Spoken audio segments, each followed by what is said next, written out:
السلام علیکم، میں آپ کا دوست عبدالباسط قانون وراثت پر نئی ویڈیو کے ساتھ حاضر ہوں۔ آج کی ویڈیو میں ہم یتیم پوتے کی وراثت کے حوالے سے کچھ چیزیں ڈسکس کریں گے۔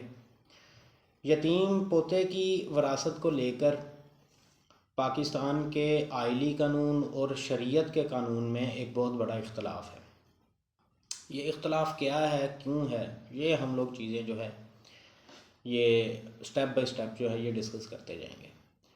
سب سے پہلے ہم لوگ دیکھتے ہیں کہ نارمل حالات کے اندر جب اولاد جو ہے وہ ساری زندہ ہے تو وراثت جو ہے وہ ہم کس طرح بانٹتے ہیں۔ ایک شجرہ میں نے یہاں پہ بنایا ہے۔ اس شجرے میں دیکھیں عبداللہ نام کا ایک شخص جو ہے یہ مورث ہے۔ اس کے وارثان میں اس کی والدہ، اس کی بیوی، 3 بیٹے اور 2 بیٹیاں، مطلب 7 وارثان ہیں۔ ان میں سے 2 جو ہیں یہ ذوی الفروض ہیں، ان کے فکس شیئر ہیں۔ جیسے اس کی والدہ کو 1/6 جائے گا، اس کی بیوی کو 1/8 جائے گا، اور بیٹے جو ہیں یہ اسبا میں ہیں۔ جب بیٹے آ گئے تو ان کے ساتھ بیٹیاں جو ہیں وہ بھی اسبا تصور کی جائیں گی۔ تو جو اولاد میں 3 بیٹے اور 2 بیٹیاں ہیں یہ بطور اسبا یہاں پہ شامل ہیں، اور ذوی الفروض میں والدہ اور بیوی۔ اسبا میں 3 بیٹے، ان کے ٹوٹل حصے بن گئے 6 بیٹوں کے، 2 بیٹیاں ملائیں تو یہ 8 بن گئے، یعنی ہر بیٹے کو 2/8 اور ہر بیٹی کو 1/8 حصہ جو ہے وہ بچ جانے والے ترکے میں سے ملے گا۔ سب سے پہلے دیکھیں کل ترکے میں سے ہم لوگوں نے ذوی الفروض کے پہلے جو حصے ہیں وہ نکالے۔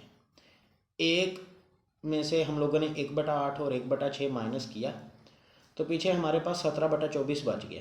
اب یہ 17/24 جو ترکہ ہے یہ اولاد میں تقسیم ہوگا، یعنی اسبات میں جائے گا۔ اسبات کا جو ریشو بنتا ہے آپس میں، اس کے حساب سے ہم لوگوں نے 1/8 بیٹی کا اور 2/8 جو ہے وہ بیٹے کا وہ نکالا۔ اس کو بقیہ بچ جانے والے ترکے سے جب ضرب دیتے جائیں گے، ملٹیپلائی کرتے جائیں گے تو ان کے حصے نکلتے آئیں گے۔ جیسے بیٹی کا 1/8 ضرب 17/24 جو بچ جانے والا حصہ ہے اس کے ساتھ ضرب دی تو اس کا حصہ بن گیا 17/192۔ اسی طرح دوسری بیٹی کا اسی طرح بیٹوں کا 2/8 کو 17/24 سے ضرب دی تو 34/192 بیٹوں کا نکلتا ہے۔ اب ہم آتے ہیں یتیم پوتے پوتیوں کی طرف۔ سپوز یہاں پہ مورث جو ہے اس کا ایک بیٹا جو ہے وہ اس کی زندگی میں فوت ہو گیا، تو اب یہاں پہ شریعت علماء جو ہیں ان کی رائے یہ ہے کہ ان کو حصہ نہیں جا سکتا۔ قرآن کی ایک آیت کے مطابق کہ جب قریبی رشتہ دار زندہ ہوں تو دور کے رشتہ دار کو وراثت میں سے حصہ نہیں جاتا۔ یہاں پر دیکھیں جو اسبا میں قریبی رشتہ دار مطلب بیٹے جو ہیں اور بیٹیاں جو ہیں وہ زندہ ہیں، تو ان کی موجودگی میں جو پوتے اور پوتیاں ہیں یہ دور کے رشتہ دار بنتے ہیں، تو پوتے اور پوتیوں کو وراثت میں سے حصہ نہیں جائے گا۔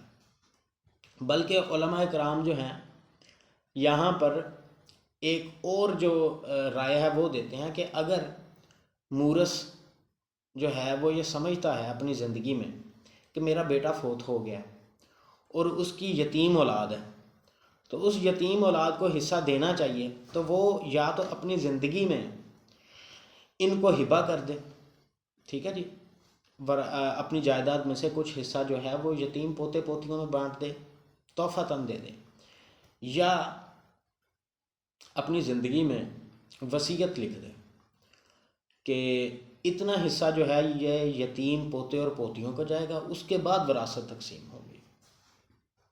یا تیسری صورت یہ ہے کہ اگر جو اولاد ہے وہ کوئی بھی زندہ نہیں ہے اولاد میں، تو صرف پوتے اور پوتیاں ہیں، تو پھر پوتے اور پوتیوں کو وراثت جائے گی۔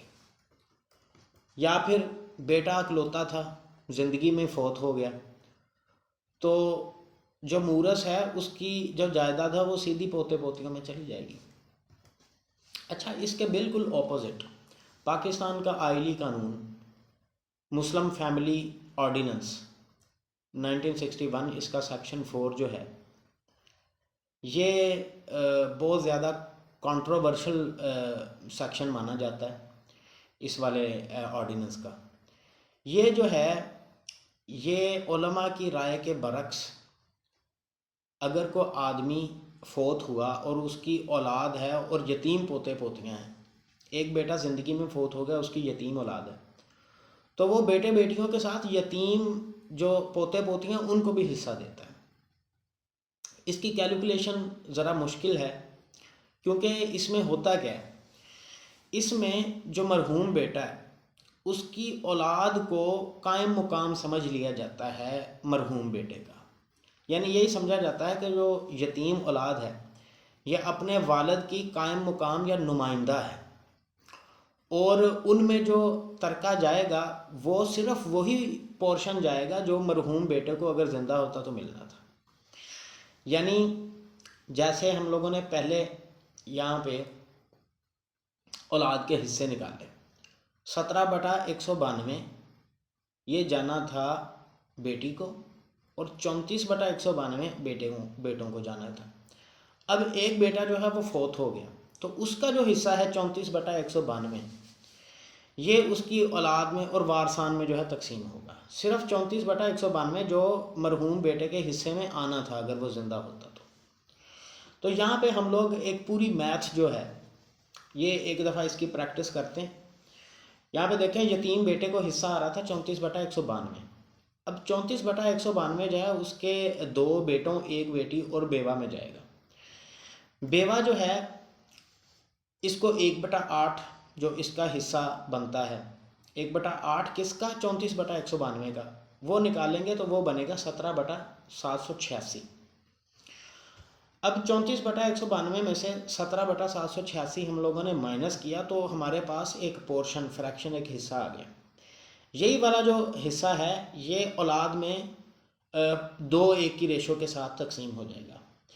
اب یہ دیکھیں ہر بیٹے کا جو حصہ ہے 2/5 بنتا ہے اور بیٹی کا حصہ 1/5۔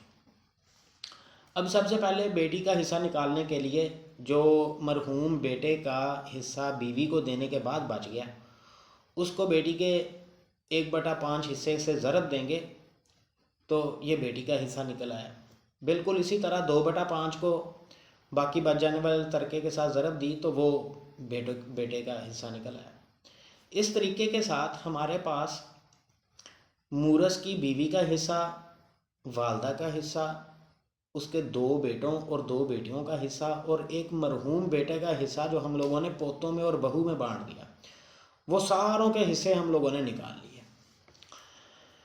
اب ہم لوگ 1 ایکڑ اراضی جو ہے مورث کی وہ ان حصوں کے مطابق ہم لوگ ڈیوائیڈ کریں گے۔ کل 1 ایکڑ ہے، 1 ایکڑ کو سب سے چھوٹے یونٹ میں ہم لوگ لے آئے۔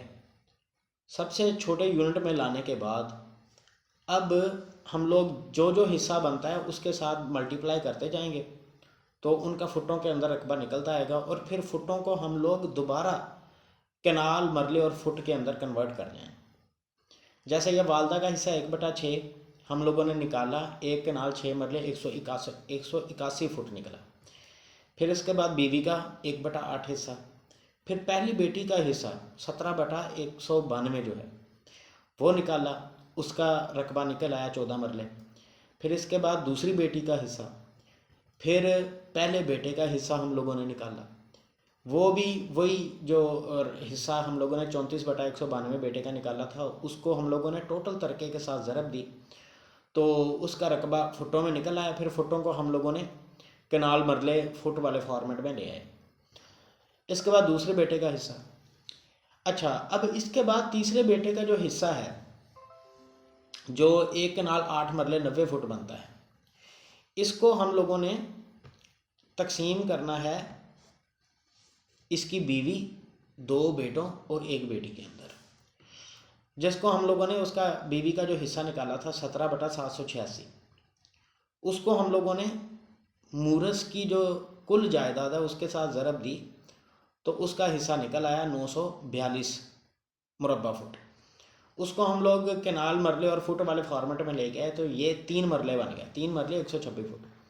اسی طرح یتیم پوتی کا حصہ بھی نکالا ہم لوگوں نے، 391 کو ضرب دی 391/12,576 کو ضرب دی 43,520 کے ساتھ، تو یتیم پوتی کا حصہ نکلا ہے. پھر دوسرے پوتے کا حصہ نکالا، پھر پہلے پوتے کا نکالا، پھر دوسرے پوتے کا نکالا، تو نکال کے یہ جو ہے کل جائیداد مورث کی، یہ ہم لوگوں نے والدہ میں، مورث کی والدہ، مورث کی بیوی، 2 زندہ بیٹے، 2 زندہ بیٹیاں اور ایک مرحوم بیٹے کی اولاد کے اندر ہم لوگوں نے تقسیم کیا.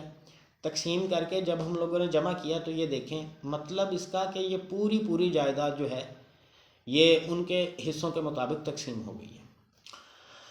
پاکستان کے آئلی قانون کے مطابق بیٹوں اور بیٹیوں کی موجودگی میں یتیم پوتے کو حصہ جا سکتا ہے، لیکن شریعت کے قانون کے مطابق، شریعہ قانون جو ہے اس کے مطابق بیٹے اور بیٹیوں کی موجودگی میں یتیم پوتے کو جائیداد میں سے حصہ نہیں جاتا. اس میں میری کوئی بھی پرسنل رائے نہیں ہے کہ کون سا قانون بہتر ہے، کون سا قانون انصاف پر مبنی ہے، کون سا قانون ناانصافی لے کے آ سکتا ہے. یہ صرف میں نے جس طرح پریکٹس کیے جا سکتے ہیں یا جس طرح پریکٹس ہو رہے ہیں ایز اٹ از میں نے بتا دی ہے. بہت شکریہ. اللہ حافظ.